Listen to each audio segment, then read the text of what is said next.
नमस्कार दोस्तों, स्वागत है एक बार फिर से आप सभी का study service online coaching academy Shimla में। जैसे कि आप सभी को पता है, हमने नई सीरीज जो है वो स्टार्ट की है आपके अपकमिंग टैब के लिए। तो टैब की जो डेट्स है वो अनाउंस हो चुकी है 2022 के लिए, दिसंबर के लिए। तो हमने नई सीरीज जो है वो स्टार्ट की है। तो आज हम बात करने वाले हैं, आज जो हमारा सेशन रहेगा वो केमिस्ट्री का जो है वो सेशन रहेगा, जिसमें हम टॉप 10 जो है वो प्रीवियस ईयर क्वेश्चन जो है वो डिस्कस करेंगे। तो चलिए स्टार्ट करते हैं वीडियो को। आज का जो हमारा फर्स्ट क्वेश्चन है, consistent of atomic nucleus are. तो कंसिस्टेंट ऑफ एटॉमिक न्यूक्लियस आपने बताने हैं electron and proton, electron and neutron, या फिर proton and neutron. Option number D है प्रोटॉन, न्यूट्रॉन और इलेक्ट्रॉन। तो जल्दी से आंसर कर दीजिए। तो यहाँ पे जब भी हम बात एटॉमिक न्यूक्लियस की बात करेंगे, तो ये एटम का जो आपके पास स्ट्रक्चर होता है, सेंटर में जो है वो इसके न्यूक्लियस होता है, और इसके आउटर मोस्ट शेल में जो है वो इस तरह की जो है वो ओरिएंटेशन होती है। तो सभी को पता है जो न्यूक्लियस होता है इसके अंदर होते हैं नंबर ऑफ प्रोटॉन्स और नंबर ऑफ न्यूट्रॉन्स, और इलेक्ट्रॉन जो है वो इसके चारों ओर जो है वो सर्कुलर मोशन में रिवॉल्व करते हैं। तो यहीं से क्वेश्चन जो है वो पूछा गया है कि जो हमारा एटॉमिक न्यूक्लियस है इसके अंदर जो है वो कौन कौन से जो है वो इसके कंसिस्टेंट पार्टिकल होंगे। तो आपको पता होना चाहिए कि proton and neutron are the consistent particle of atomic nucleus. Option number C आपका बिल्कुल सही आंसर है। नेक्स्ट क्वेश्चन नंबर 2 आप सभी की स्क्रीन पे विजिबल होगा कि which of the following is not a part of atom। अब देखिए एटम का मैंने आपको स्ट्रक्चर जो है वो अच्छे से बता दिया कि एटम के अंदर जो है वो न्यूक्लियस होता है और इसके चारों ओर नंबर ऑफ शेल जो है वो रहते हैं। तो इलेक्ट्रॉन अगर हम बात करें कि इनमें से कौन से एटम का जो है वो पार्ट नहीं है, इलेक्ट्रॉन, प्रोटॉन, न्यूट्रॉन और फोटॉन। तो प्रोटॉन और न्यूट्रॉन जो है वो यहाँ पे न्यूक्लियस में एग्जिस्ट करते हैं, और इलेक्ट्रॉन जो है वो इसके चारों ओर घूमते हैं। तो हम क्या बोलेंगे कि जो फोटॉन है इसका ये पार्ट नहीं है। तो ऑप्शन नंबर डी आपका बिल्कुल सही आंसर है। नेक्स्ट क्वेश्चन देखिए, a single type of atom is found in. तो सिंगल टाइप ऑफ एटम जो है वो हम किस में फाउंड करते हैं, कंपाउंड ऑफ मिनरल्स। तो कंपाउंड ऑफ मिनरल्स में हम जो है वो सिंगल एटम जो है वो फाउंड नहीं करते हैं। और इसी तरह अगर हम बात करें मिक्सचर्स ऑफ मिनरल्स की, तो मिक्सचर्स ऑफ मिनरल्स में आपके पास मिक्सचर होता है, तो इसमें भी हम सिंगल बॉन्ड नहीं घूमते हैं। और बात आती है नेटिव एलिमेंट्स, तो इसमें जो है वो आपके सिंगल टाइप्स के जो बॉन्ड है हमें किसी भी एटम के अंदर जो है वो देखने को मिल जाते हैं। तो ऑप्शन नंबर सी आपका इसमें जो है वो बिल्कुल सही आंसर है। नेक्स्ट क्वेश्चन देखते हैं, question number 4, atomic nucleus was discovered by. तो जो एटॉमिक न्यूक्लियस है उसको किसने डिस्कवर किया था। तो मैंने आपको क्लास में भी बताया था कि न्यूक्लियस की जो खोज की है वो की है आपके रदरफोर्ड ने।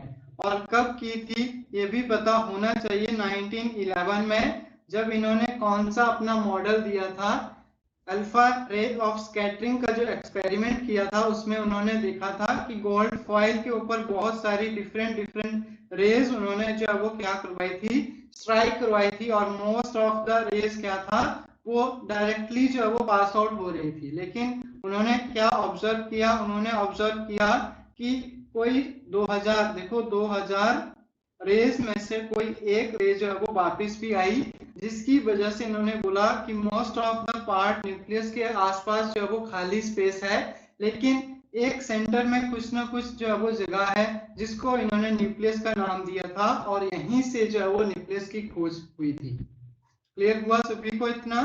चलिए नेक्स्ट क्वेश्चन पे चलते हैं, question number 5, in atom neutron was discovered by. तो न्यूट्रॉन की खोज जो वो किसने की थी।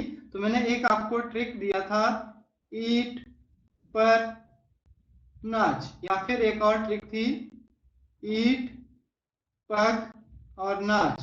तो यहां से आपको याद होगा मैंने बताया था, ई से आपका इलेक्ट्रॉन, टी से आपका थॉमसन, पी से प्रोटॉन और आर से रदरफोर्ड। P से प्रोटॉन और G से गोल्डस्टीन और N से आपका आ जाएगा न्यूट्रॉन, और इसकी खोज की थी किसने?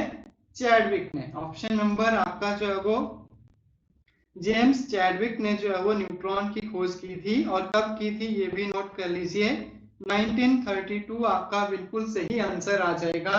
1932 में जो है वो जेम्स चैडविक ने जो है वो न्यूट्रॉन की जो है वो खोज की थी। नेक्स्ट क्वेश्चन देखते हैं कि विच of the following is not सब एटॉमिक पार्टिकल। अब देखिए, एक फंडामेंटल पार्टिकल आते हैं और एक नॉन फंडामेंटल पार्टिकल आते हैं। तो सब एटॉमिक पार्टिकल की जब हम बात करते हैं तो इनमें से आपने बताना है कि कौन से जो है वो सब एटॉमिक पार्टिकल नहीं है। तो न्यूट्रॉन, इलेक्ट्रॉन और प्रोटॉन तो आपके सब पार्टिकल में आते हैं, लेकिन न्यूट्रॉन जो है वो आपका ये सब एटॉमिक पार्टिकल में नहीं आएगा। तो ऑप्शन नंबर सी आपका इसमें जो है वो सही आंसर है। नेक्स्ट क्वेश्चन देखिए, which one of the following pair is the consistent particle of anti-particle pair। तो ये भी मैंने आपको बताया था कि एंटी पार्टिकल का जो पेयर है वो कौन सा है? इलेक्ट्रॉन और पॉजिट्रॉन। ठीक है, इलेक्ट्रॉन और पॉजिट्रॉन का जो आपके पास पेयर है which is anti particle pair. Option number ए सही है। नेक्स्ट देखिए question number 8, which one of following is fundamental particle. तो इसमें आपने बताना है कि इनमें से कौन से जो वो फंडामेंटल पार्टिकल है।